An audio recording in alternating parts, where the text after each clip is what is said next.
جمعیت علماء ہند نے حکومتوں سے بارہا مطالبہ کیا ہے کہ وقف جائیدادوں کا انتظام و انصرام SGPC کے طرز پہ کیا جائے، لیکن حکومتوں نے کوئی توجہ نہیں دی اور وقف کی بدحالی کا تماشا دیکھتے رہے۔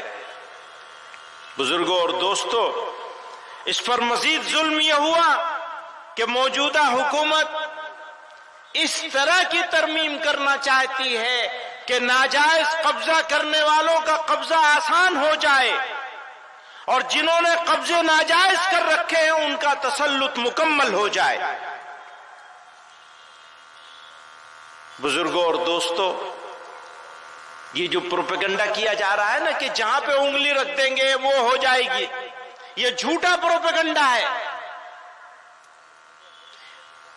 اپنی ہی جائیدادیں ان کے اپنے وزیر نے اسی مرتبہ کے سیشن میں یہ بات کہی ہے کہ اتنی جائیدادیں اوقاف کی جو ہیں وہ لوگوں نے قبضے کر رکھے۔ اگر ہاتھ رکھنے سے وہ جائیداد مل جاتی ہوتی تو خود اوقاف کی جائیدادوں پر اتنے سارے لوگوں کے قبضے کیسے ہوتے؟ وہ جو میں نے شعر پڑھا تھا نا کہ شرارت خود کرے ہے اور ہمیں تہمت لگا دے ہے، وہ تو بھائی قبضے تم نے کروا رکھے ہیں، اور وقف بورڈ بنتا کیسے؟ حکومتیں بناتی ہیں۔ ہم کہتے ہیں مسلمانوں کے ہاتھ میں ہونا چاہیے وقف بورڈ کا بنایا جانا۔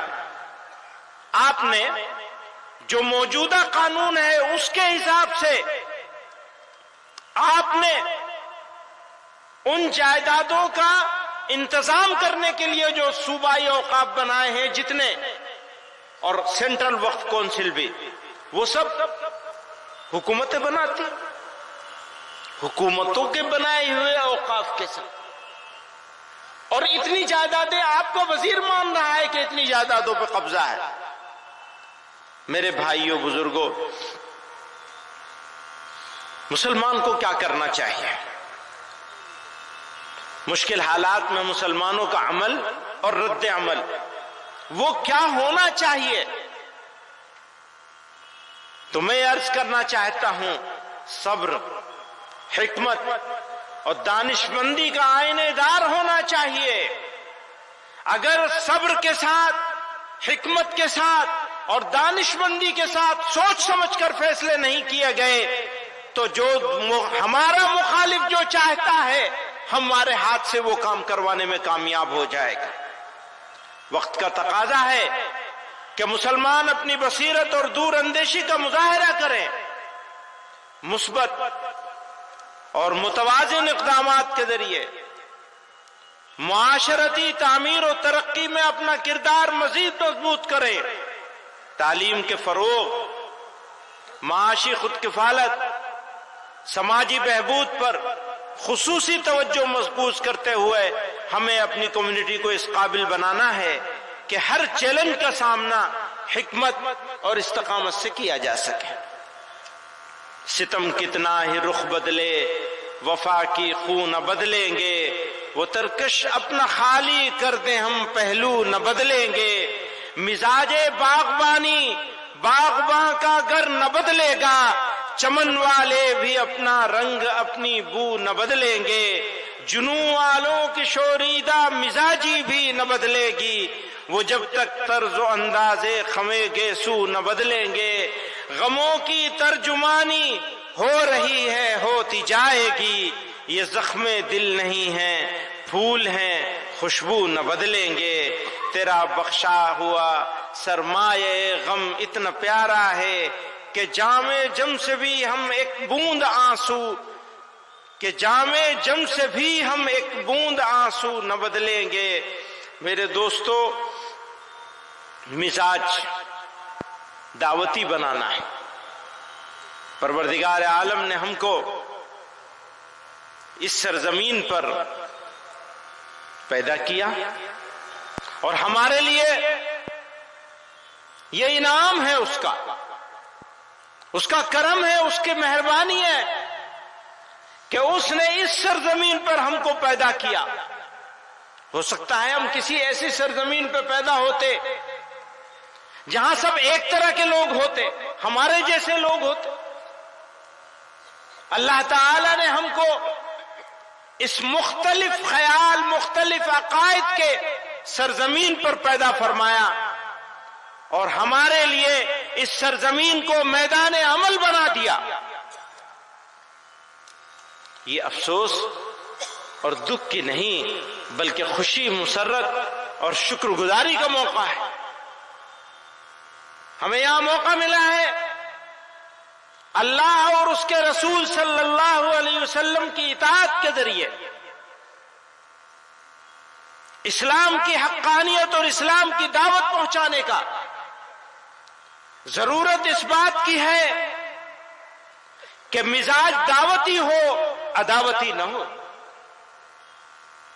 آج دیکھنے میں یہ آیا ہے کہ کچھ لوگ، کچھ جماعتیں، کچھ تنظیمیں اور ہمارے برادران وطن میں بھی تھوڑے پولیٹیکل فائدے کے لیے لوگ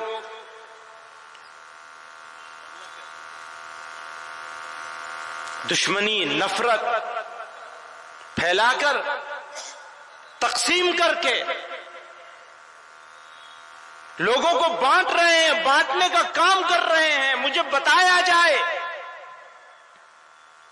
کہ اگر اس ملک میں بسنے والے لوگ بٹیں گے، بانٹے جائیں گے تو ملک کے ساتھ دوستی ہوگی یا دشمنی ہوگی؟ اس سے بڑی غداری کچھ ہو نہیں سکتی کہ ایک طبقے کو الگ کر دیا جائے، الگ تھلگ کر دیا جائے، محروم کرنے کی کوشش کری جائے، ذلیل اور رسوا کیا جائے۔ میرے بھائیوں، وقت کا تقاضا ہے کہ میں اپنی بات ختم کر لوں۔ ایک آخری بات کہہ کر کے اپنی بات ختم کر لوں گا۔ قرآن کریم میں اللہ تعالی نے ارشاد فرمایا، فاصبر کما صبر اولو العزم من الرسل۔ سورہ احزاب میں اللہ تعالی ارشاد فرماتے ہیں کہ صبر کرو جیسا کہ اولو العزم رسولوں نے صبر و استقامت سے کام لیا، اور خدا پر بھروسہ کرو۔ اسی طرح سورہ احزاب ہی میں، وہ سورہ احقاف میں تھا، یہ سورہ احزاب میں ہے، وَدَعْ أَذَاهُمْ وَتَوَكَّلْ عَلَى اللَّهِ، اور ان کی ایذا رسانی کو نظر انداز کرو۔ ہاں تکلیف ہم کو ہوگی، تکلیف میں ہم آواز بھی اٹھائیں گے، لیکن فیصلہ پروردگار کے ہاتھ میں رہے گا۔ ہم صبر کریں گے استقامت کے ساتھ، ان کی ایذا رسانی کو نظر انداز کریں گے اور خدا پر بھروسہ کریں گے۔ جب ہمارا مزاج اگر دعوتی ہو جائے تو قرآن کریم نے ارشاد فرمایا، ادعو الی سبیل ربک بالحکمت والموعظۃ الحسنۃ وجادلہم باللتی ہی احسن۔ اپنے رب کے راستے کی طرف حکمت اور اچھی نصیحت کے ساتھ بلاؤ، اور ان سے اس طریقے سے بحث کرو جو سب سے اچھا ہو، سب سے بہتر ہو۔ اسی طرح اللہ تعالیٰ نے قرآن میں ارشاد فرمایا، ادفع باللتی ہی احسن فَإِذَا الَّذِي بَيْنَكَ وَبَيْنَهُ عَدَاوَةٌ كَأَنَّهُ وَلِيٌّ حَمِيمٌ۔ برائی کو بھلائی کے ساتھ، یاد رکھیے برائی برائی سے دور نہیں ہو سکتی۔ قرآن میں اللہ کہہ رہے ہیں برائی کو بھلائی کے ساتھ دور کرو، تو تمہارے اور جس شخص کے درمیان دشمنی ہوگی وہ اس وقت ایسے ہو جائے گا جیسے وہ گہرا دوست ہو۔ یہ ہمیں سمجھیے کہ ہم کو خوشخبری دی جا رہی ہے۔ میں نے کہا دعوتی مزاج کی ضرورت ہے، عداوتی نہیں۔ یاد رکھیے شہاب الدین غوری کی دلی چھوڑ کر سلطان الاولیاء، سلطان الہند، خواجہ خواجگان حضرت خواجہ معین الدین چشتی اجمیری رحمت اللہ علیہ پرتھوی راج چوہان کے اجمیر میں آئے تھے۔ وہ غوری کی دلی چھوڑی اور پرتھوی راج چوہان کے اجمیر میں پہنچے تھے۔ لوگ کہتے ہیں ایسا کر دیا ہوتا تو آج ہم آرام سے ہوتے، اگر ویسا کر دیا ہوتا تو ہم آرام سے ہوتے، ہم چلے گئے ہوتے۔ ان کی بات مان لی ہوتی۔